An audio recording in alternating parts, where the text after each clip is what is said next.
नमस्कार दोस्तों, स्वागत है आप सभी का आज के इस बेहद खास वीडियो में।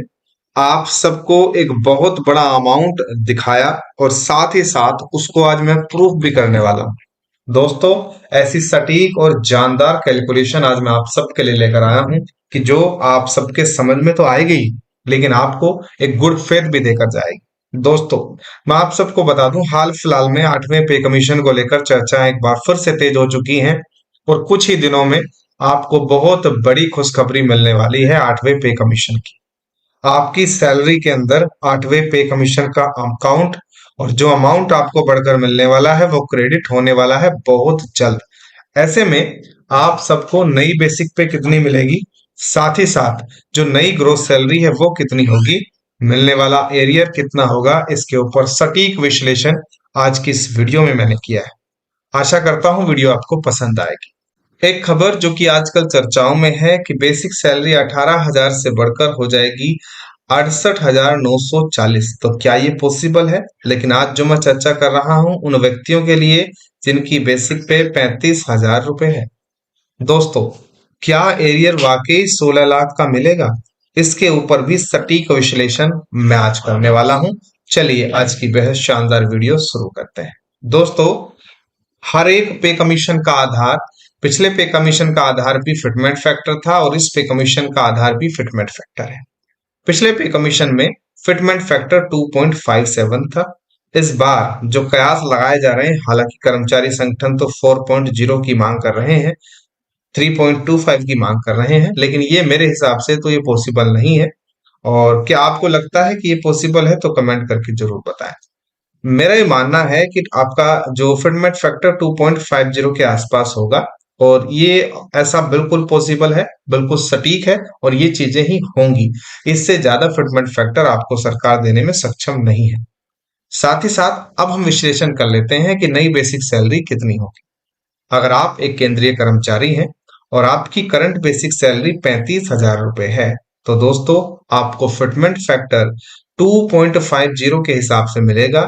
नए पे कमीशन यानी कि 8वें पे कमीशन के अंदर आप सभी का जो डीए है यानी कि डियरनेस अलाउंस, वो आपका जीरो हो जाएगा और जो नई बेसिक सैलरी है वो 87,500 रुपए आप सबको मिलने वाली है।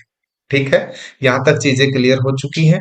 अब ग्रोस सैलरी में कितना अंतर पड़ेगा, चलिए बात कर लेते हैं, क्योंकि ग्रोस सैलरी से ही डिसाइड हम कर पाएंगे एरियर कितना मिलेगा और बाकी सारी चीजें किस तरह से काम करेंगी। दोस्तों, बात करते हैं 7वां पे कमीशन, जिसके अंदर अगर आपकी बेसिक सैलरी 35,000 रुपए है और आपको 60% आज की डेट में डीए मिल रहा है, तो 21,000 रुपए आप आज की डेट में डीए उठा रहे हैं। हालांकि ये संख्या एक बार और बढ़ सकती है 8वें पे कमीशन के आने से पहले, तो ये भी आंकड़ा देखना होगा कितना बढ़ेगा डीए, वो भी आंकड़ा हम आगे कंपेयर करेंगे। ट्रांसपोर्टेशन अलाउंस 7% के हिसाब से 2,450 रुपए आज की डेट में आपको मिल रहा होगा। हाउस रेंट अलाउंस आपको 10% के हिसाब से 3,500 रुपए मिल रहा होगा।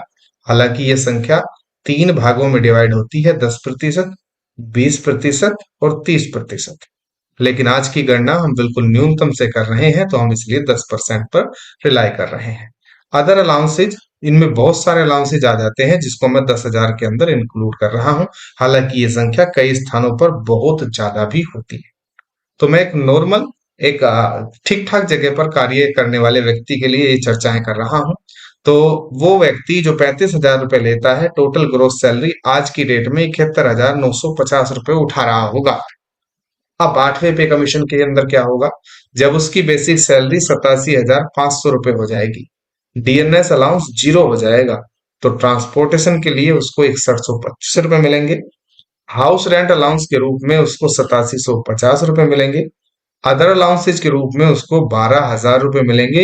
ये जो आंकड़ा है, ये मैंने 20% से बढ़ा दिया है।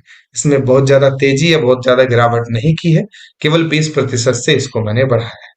अब जो टोटल इसका बैठता है वो 1,14,350 रुपए बैठता है। तो जो आपकी सैलरी में इतना परिवर्तन हो जाएगा, जो बहुत से लोग कह रहे हैं कि 4 गुना हो जाएगी आपकी सैलरी, तो दोस्तों वो केवल लुभावने विज्ञापन है। ऐसा कुछ नहीं होने वाला। हाँ, ये हो सकता है कि 70-80 हजार से आपको 1 लाख के ऊपर रुपया मिलने लग जाए। ये बिल्कुल होगा, और ऐसा नहीं होता तो सरकार की इसमें नाकामी होगी। इतना तो कम से कम होगा, और ये मेरा मानना है कि इतना सरकार कर देगी आप सबके लिए। अब बात करते हैं एरियर की। हालांकि 8वां वेतन आयोग 1 जनवरी 2026 से ड्यू माना जा रहा है। इसको आने में 18 से 24 महीने का वक्त लगेगा।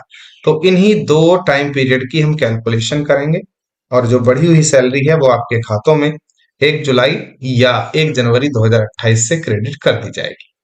एयर की बात करते हैं दोस्तों।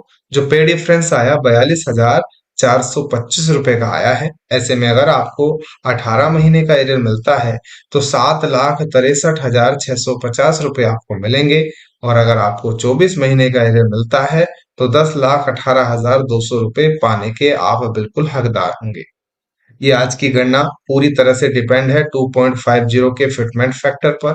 अगर फिटमेंट फैक्टर ज्यादा रहता है, यानी कि जिस तरह से चर्चाएं चल रही हैं 3.0 या 4.0, तो इन आंकड़ों में भी बहुत जबरदस्त तेजी देखी जाएगी नीचे की तरफ। हालांकि आंकड़े होने नहीं चाहिए, लेकिन फिर भी अगर 2.25 और या 2.0 रहता है फिटमेंट फैक्टर, तो ये आंकड़े भी आपको घटते हुए दिखाई दे सकते हैं। हालांकि 7वें पे कमीशन को कंपेयर करके हमने इसको बनाया है। 7वें पे कमीशन में 2.57 फिटमेंट फैक्टर था, और आज की गणना हमने 2.50 पर की है।